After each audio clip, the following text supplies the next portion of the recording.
the best. You are a badass every day. How to keep your motivation strong, your vibe high, and your quest for transformation unstoppable. If you've ever read a book that felt like it was written just for you, or listened to a talk that blew your mind wide open, or hung out with brilliant, big-thinking, butt-kicking folk who made you feel like you could do anything, then you know how quickly you can get inspired to transform your reality, how effortlessly you can grasp the scope of your own mightiness, how easily you can become drunk with possibility. You also know you can slide down into inertia and doubt just as easily. Okay, more easily. Sometimes mere hours, minutes, after you walk out of the life-changing seminar, put down the book, kiss your butt-kicking friends goodbye, the blinders of your present reality can start to block out the greatness you glimpsed for yourself. Before you know it, all your familiar excuses have shuffled back in and resumed their perches, planting their heavy, defiant bodies squarely in the way of your hopes and dreams. Sometimes.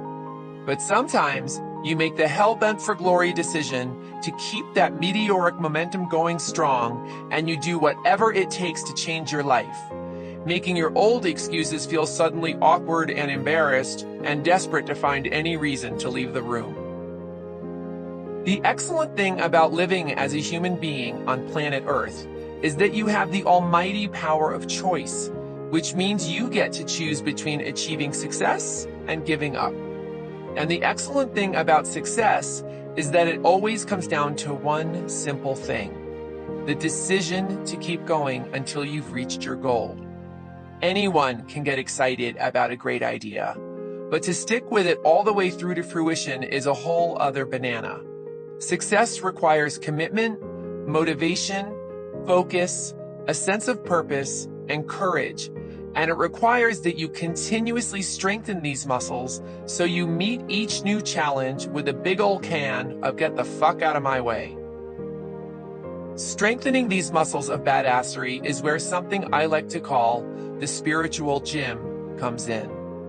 As we travel the winding road to greatness, we've got to have some sort of workout routine to keep our motivation strong, our belief in the near impossible unwavering, and our focus firm. Because muscles don't stay strong all by themselves. You don't get to go to the regular gym, for example, get in shape, and then act like, "Alrighty, that was great. Thanks for the help with my awesome new bod. See ya." You have to keep working out on a regular basis, and you have to keep pushing yourself past your comfort zone if you want to stay strong.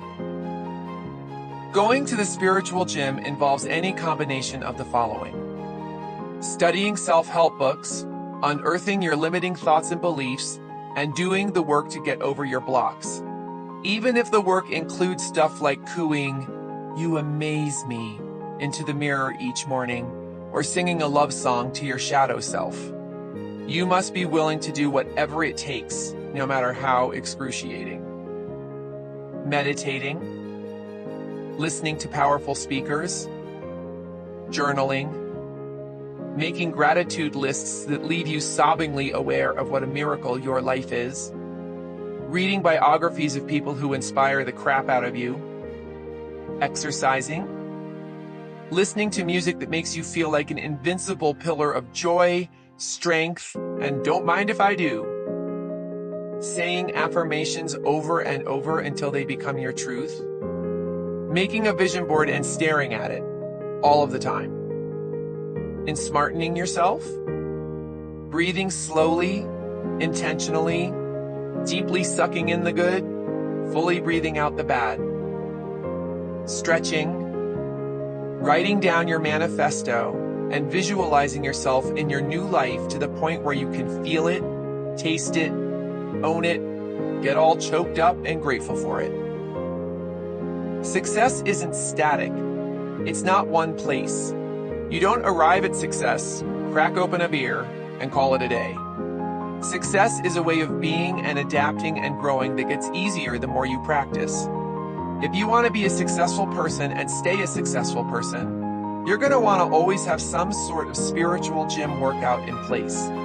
And you're going to want to be especially diligent about your workout when you're cranking away towards achieving a specific goal. So, before you listen to the rest of this audiobook, put together some kind of spiritual gym routine. Get specific about which practices make you feel like you could bench press a gorilla, and make them a non-negotiable part of every single solitary day with no exceptions. Which song or playlist will you listen to every day? Which book or books will you read every morning, and for how long? Will you meditate? For how long and where? You are unauthorized to wing it each day. Get the specifics of your routine in place so you commit to it without a bunch of fumbling around and indecision and trying to remember where you left your yoga pants. I recommend keeping your workout short so you don't get overwhelmed. Ideally 15 to 30 minutes per day, first thing in the morning. This audiobook is meant to be a supplement to your spiritual gym workout. It doesn't go deep into explaining how a lot of the concepts work, like my other BadAss books and most self-help books do, but it gives you simple prompts to think about and put into action immediately. Think of it as the booster shot for all the motivational medicine you're taking, or as your accountability partner, your personal trainer, your superhero pill, or as the keeper of the mighty flame roaring beneath your nether regions. This audiobook isn't meant to add to your workload, but rather to make the work easier and more focused by giving you quick perspective shifts, reminders, meditations, and loving motivational spankings. Listen to a page a day, or just listen at random when you need a boost and see what you get. I also suggest you use a journal with the audiobook so you have a place to do the exercises and keep track of any insights you have while listening. If a particular exercise or affirmation is really working for you, keep doing it until you feel you need to move on to a new one and then consult a different page. Here's to living the life you desire and deserve every damn day. It always surprises me when people say, I'm not a very creative person. Because the thing is, if you're alive, you're creating. You're creating thoughts, friendships, new selves, hairdos, joys, problems, solutions, sentences, routes to work, truths to live by, perhaps the occasional avocado toast. You are an artist, and your masterpiece is your life. Your world is the canvas.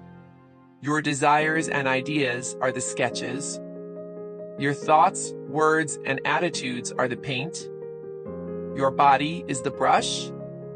Your actions are the strokes. Your beliefs are the skills you use to apply the paint. Your faith and gratitude determine how extraordinary your work of art is. If your painting isn't turning out the way you'd like it to, investigate which part of the process you're struggling to master, and then change your approach. Are you taking bold, brilliant action, but constantly whining about how hard everything is? Are you focused on your desires, but lugging around deep-seated fears that you can't have what you want? Each thought, feeling, and action is something you have the power to change. You are creating your reality. I repeat, you are creating your reality. How awesome is that?